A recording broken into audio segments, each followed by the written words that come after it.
السلام علیکم ورحمۃ اللہ وبرکاتہ، نحمدہ و نصلی علی رسولہ کریم، اما بعد۔ لیکن اگر وہ جواب دے بھی دے تو میں تو یہی کہوں گا، آپ بڑے ہیں، آپ اپنے جو ڈسکشن ہے آپ کے درمیان کے اندر، جو آپ کے درمیان میں جو تبادلہ خیال ہوگا، وہ آپ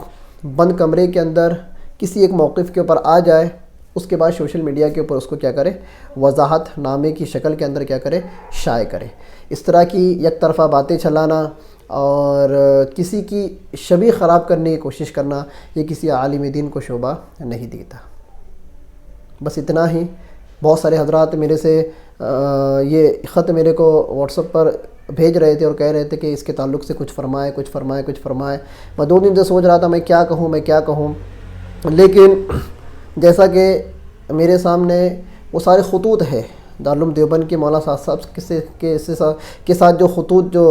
جو ہوئے تھے، خط و کتابت جو ہوئی تھی، وہ سارے ہم نے پڑھے ہیں۔ اس کے بعد مولانا سلمان مظاہری صاحب نے جو کتاب ایک باقاعدہ کتابچہ لکھا ہے کہ مولانا صاحب کے اوپر جو بھی اعتراض کیے گئے تھے، اس کا انہوں نے مطالعہ کیا اور اس کے حوالے جات پیش کیے کہ انہوں نے یہ اپنے دل سے نہیں کہے ہیں، بلکہ انہوں نے کسی نہ کسی کتاب کے مطالعے سے کہے ہیں۔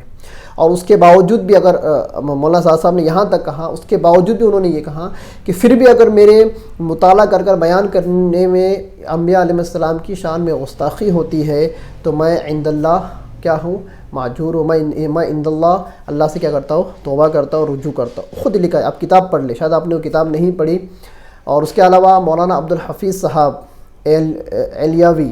گجرات کے ایک عالم دین ہیں، انہوں نے ایک نہیں بلکہ 2 کتابیں لکھی ہیں، 2 کتابیں، اور ان تمام کتاب کے اندر ان تمام مولانا صاحب کے بیانات کو انہوں نے نقل کیا ہے جس پر اعتراض کیے گئے تھے، اور اس کے حوالے جات پیش کیے۔ کیا پیش کیے؟ حوالے جات۔ تو میں حضرت سے درخواست کروں گا کہ آپ بھی ذرا ان کتابوں کو پڑھ لیں، اس پر نظر ثانی کریں اور دیکھیں کہ جو یہاں پر جو آپ بات کر رہے ہیں کہ انبیاء کی شان میں بے ادبی، فکری انحرافات، تفسیر بالرائے، یہ جو اتنی ساری جو باتیں آپ مولانا صاحب کے تعلق سے جو چلا رہے ہو سکتا ہے وہ کتاب پڑھنے کے بعد آپ کا نظریہ کیا ہو جائے، بدل جائے۔ اور میں آخر میں ایک بات کہوں کہ مولانا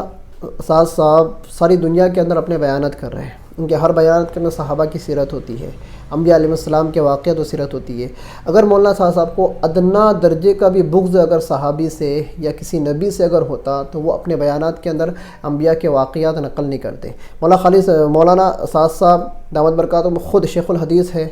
اور بخاری شریف پڑھاتے ہیں کاشف العلوم میں۔ ان کے جو بچے ہیں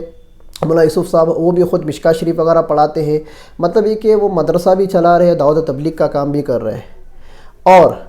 اگر ان کو انبیاء سے ذرا بھی بغض ہوتا تو اپنے بیانات کے اندر وہ انبیاء کے سیرت کو بیان نہ کرتے، نبی کی سیرت کو بیان نہ کرتے۔ ابھی احمد نگر کے اندر اجتماع ہوا تھا، مولانا یوسف صاحب نے، جو کہ مولانا صاحب کے لڑکے ہیں، فرزند ہیں،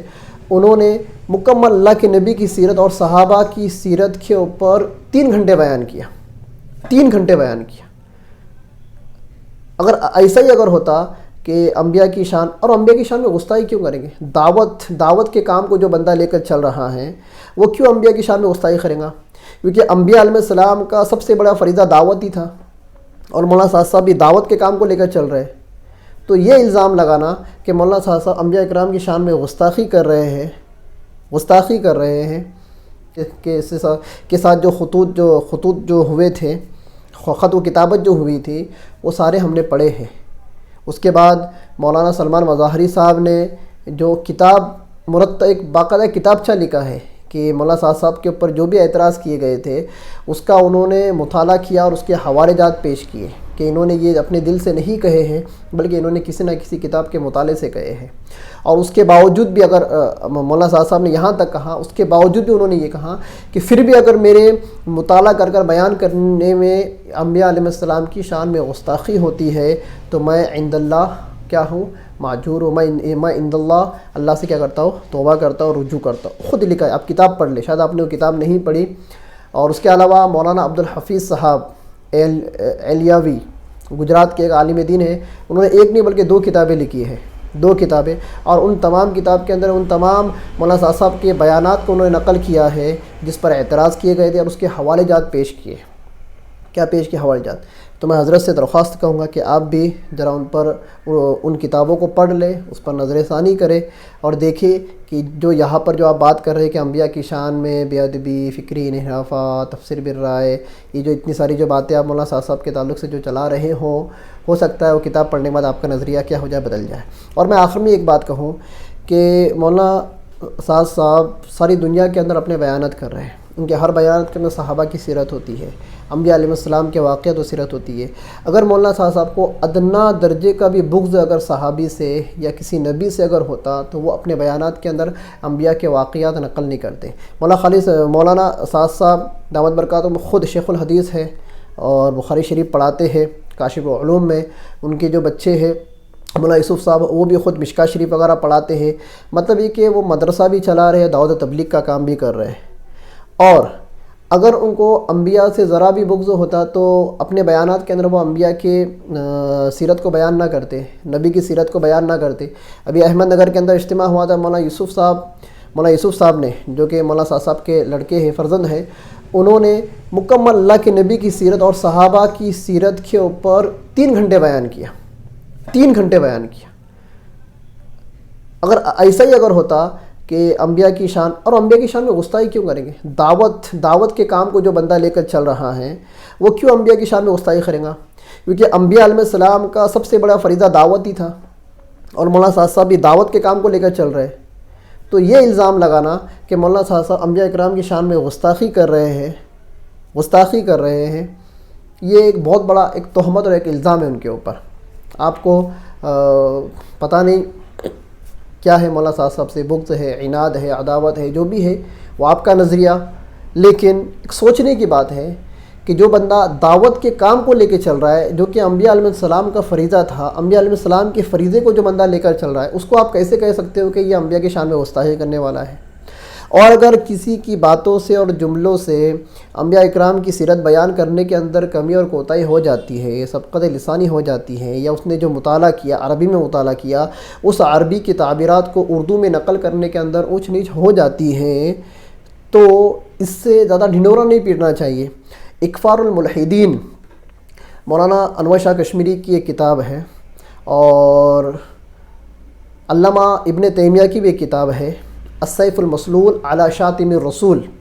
اس کے اندر بہت سارے قواعد انہوں نے پیش کیے ہیں۔ مولانا انور شاہ کشمیری نے بھی لکھا ہے، اور بہت سارے ہمارے عقیدے کی کتابوں سے کچھ قواعد وہاں پر، اصول اور قواعد وہاں پر نقل کی ہے کہ بندہ اگر انبیاء کی شان میں گستاخی کرے یا صحابہ کی شان میں گستاخی کرے تو سب سے پہلے اس بندے سے خود پوچھنا چاہیے کیا واقعی میں تیرا مقصد یہی تھا کہ تو انبیاء کی شان میں گستاخی کرنا چاہتا ہے؟ اگر وہ ہاں کہے تو اس سے اس کی وجہ پوچھی جائے کہ ایسا تو کیوں کہہ رہا ہے۔ اس کی وجہ جاننے کے بعد اگر یہ پتہ چلتا ہے کہ واقعی میں اس کو انبیاء سے دشمنی ہے، عداوت ہے، یا نبی سے عداوت ہے، یا صحابہ سے عداوت ہے، تب یہ کہا جائے گا کہ تو گستاخ انبیاء، گستاخ رسول یا گستاخ صحابہ ہے۔ لیکن اگر وہ بندہ یہ کہے کہ میرا مقصد انبیاء کی شان میں گستاخی کرنا نہیں تھا،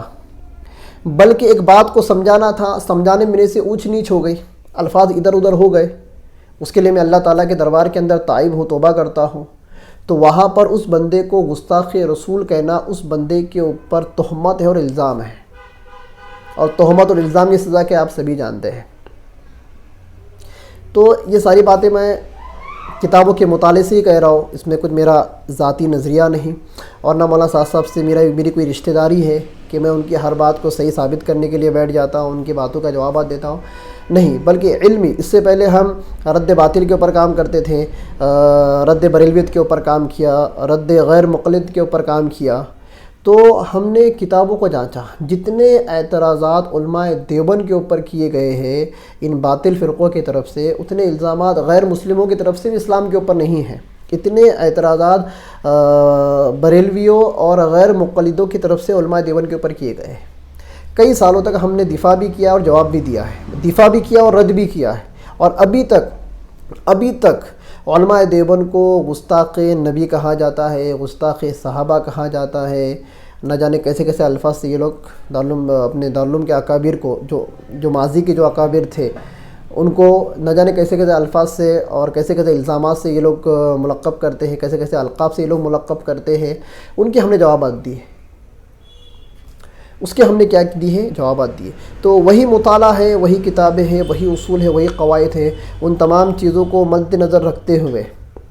اور ایک عالم دین کا کام بھی یہی ہوتا ہے، وہ تحقیق کرے اور تحقیق کرنے کے بعد کوئی بات کہے۔ تو اتنی ساری کتابوں، اتنے سارے اصول اور قواعد کو مد نظر رکھتے ہوئے جب ہم مولانا سعد صاحب کو دیکھتے ہیں، کہ کیا یہ واقعی میں انبیاء اکرام کی شان میں گستاخی کرنے والے ہیں، تو ہمیں تو ایسا نہیں لگتا ہے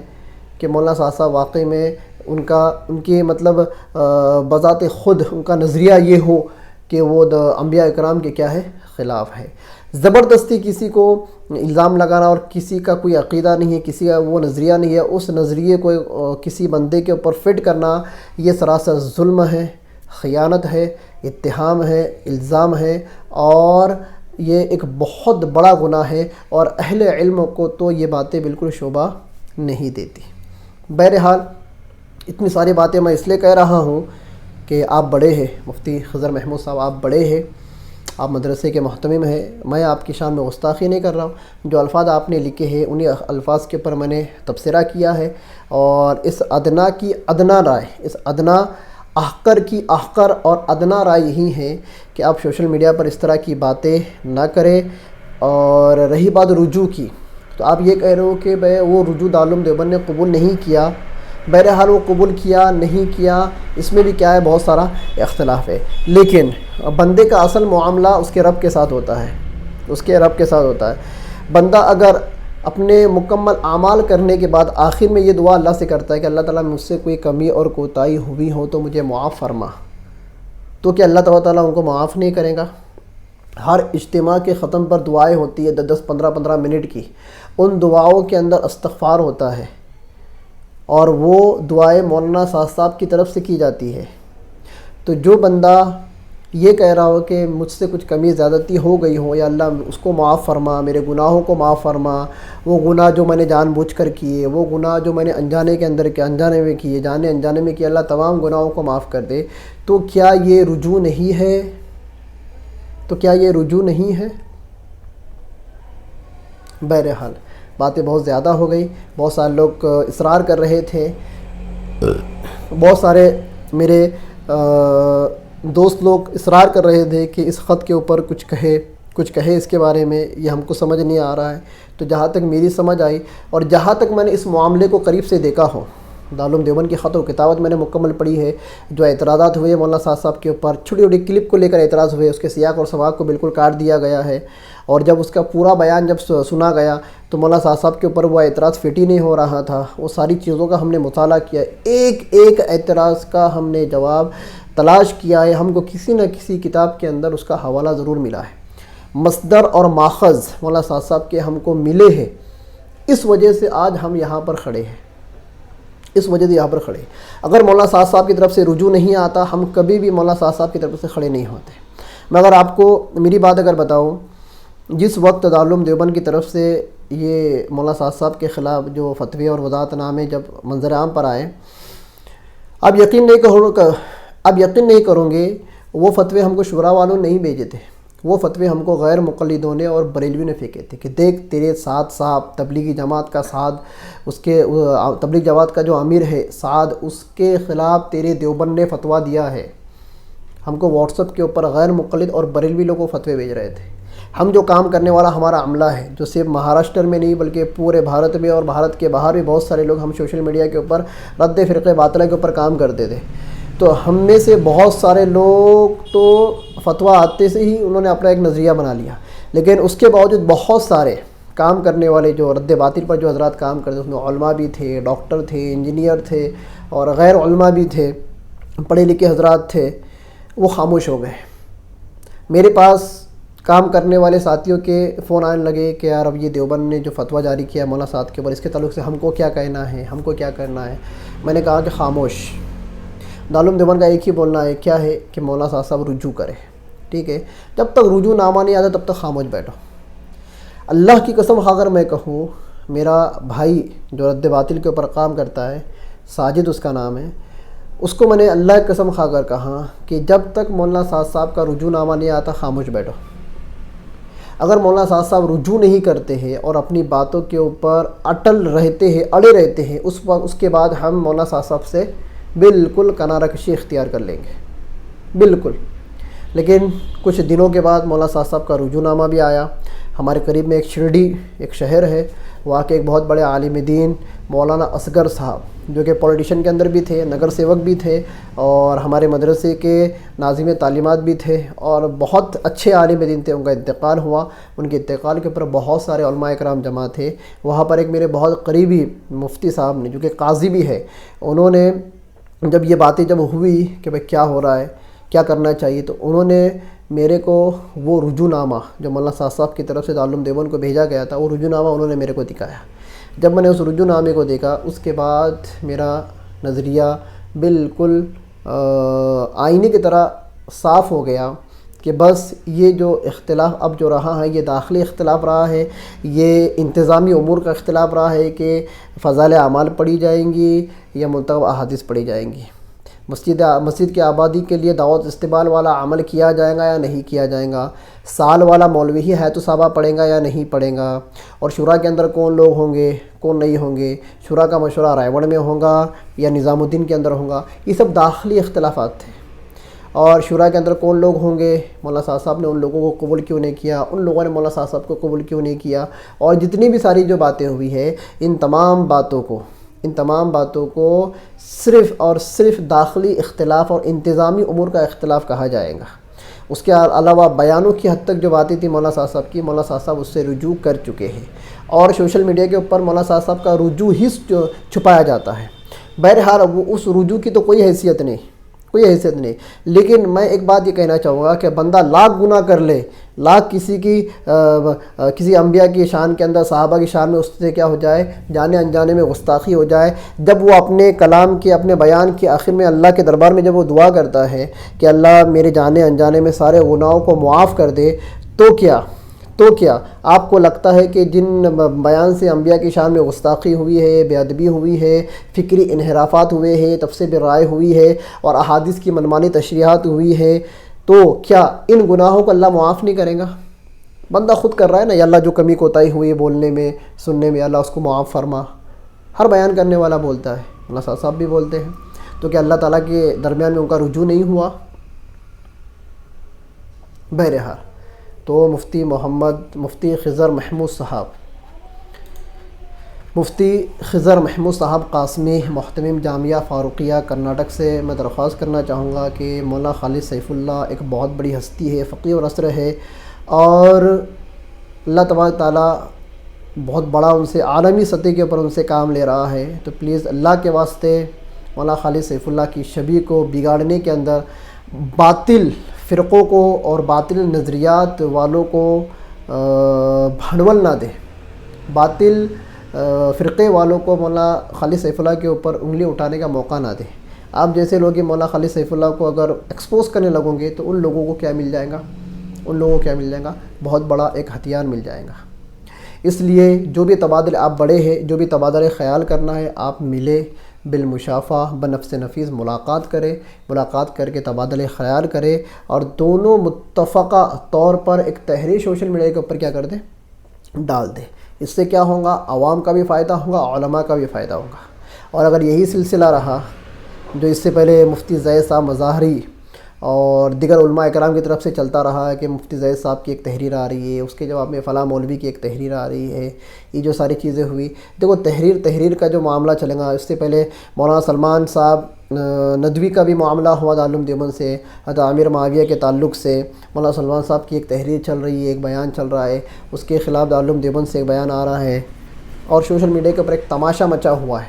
سوشل میڈیا کے اوپر ایک تماشا بن گیا تھا۔ بہرحال وہ چیز تو کیا ہو گئی، ختم ہو گئی، مناظرے کے چیلنج ہوئے، کیا ہوا۔ ان تمام چیزوں سے باطل نے بہت فائدہ اٹھایا، باطل نے بھی اٹھایا، اور باطل فرقے والوں نے بہت فائدہ اٹھایا۔ آج اس وقت ہم کو امت کو جوڑنے کی بہت ضرورت ہے۔ آج ہم دیکھ رہے ہیں کہ فرقہ پرست تنظیمیں پوری کی پوری مسلمانوں کے خلاف ہو گئی ہے، پوری کی پوری خلاف ہو گئی ہے، پھر چاہے کوئی عالم دین ہو مسلمان یا ایک ادنا سا مسلمان ہو، جیسا کہ بھئی یہ فلم بنانے والے شاہ رخ خان، سلمان خان، اس ٹائپ کے لوگ ہیں. ان کو تو دھرم سے کچھ لینا دینا نہیں ہے، لیکن چونکہ ان کے نام کیا کہ خان لگا ہوا ہے اور وہ مسلم سوسائٹی اور مسلم کمیونٹی سے وہ بلانگ کرتے ہیں، تو وہ یہ نہیں دیکھتے ہیں کہ ہم لوگ ان سے بیزار ہیں، ہم لوگ ان کو بے دین سمجھتے ہیں. ہاں وہ لوگ صرف یہی دیکھتے ہیں کہ یہ مسلم ہیں. ایز اے مسلم مسلمانوں کو ٹرول کیا جا رہا ہے، ایکسپوز کیا جا رہا ہے، مسلمانوں کو بدنام کرنے کی سازش کی جا رہی ہے. اور ساری باتیں کرناٹک کے اندر آپ دیکھ لیں، حجاب کا معاملہ ابھی بھی زیر بحث ہے. ابھی بھی کرناٹک ہائی کورٹ نے ابھی پچھلے مہینے یا 1-2 مہینے پہلے کرناٹک ہائی کورٹ کا وہی اسٹیٹمنٹ آیا. کیا اسٹیٹمنٹ آیا؟ کہ مذہبی چیزوں کو اسکول اور کالج سے دور رکھا جائے. مطلب ہے کہ آپ حجاب پہن کر اسکول اور مدرسوں میں نہیں آ سکتے، اسکول اور کالجز اور یونیورسٹی میں نہیں آ سکتے.